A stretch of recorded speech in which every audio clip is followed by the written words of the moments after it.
Here's today's In Touch devotion. Today's scripture reading is Psalm 40, verses 1 through 5. I waited patiently for the Lord, and He inclined to me and heard my cry. He brought me up out of the pit of destruction, out of the miry clay, and He set my feet upon a rock, making my footsteps firm. He put a new song in my mouth, a song of praise to our God.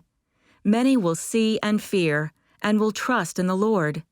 How blessed is the man who has made the Lord his trust, and has not turned to the proud, nor to those who lapse into falsehood. Many, O Lord my God, are the wonders which you have done, and your thoughts toward us, there is none to compare with you. If I would declare and speak of them, they would be too numerous to count. Insecurity may not sound as dangerous as things like pride or jealousy, but it too is a hazardous pitfall. And feelings of insecurity can develop from many different situations.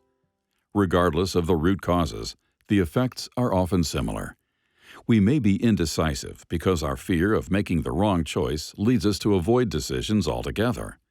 Sometimes we have a difficult time establishing lasting friendships because we're afraid we won't be a good friend. Or we might keep our distance from others due to a fear of rejection. Sooner or later, we may become critical of others. At the same time, we can fall into the trap of believing success is based on acceptance by others. In many cases, there's not a quick solution for overcoming insecurity. God can do anything, but usually this is not something those of us who are believers can merely confess and then expect instant freedom. Nor do we simply drift into security. Improvement usually takes time. It's helpful to try to identify where such feelings come from and then turn them over to the Lord. As we see in Ephesians 2, verse 10, the truth is that God has a special path for each of His children, a path where success cannot be measured by human praise. Ultimately, we must decide to trust what God says about us and not what the enemy whispers.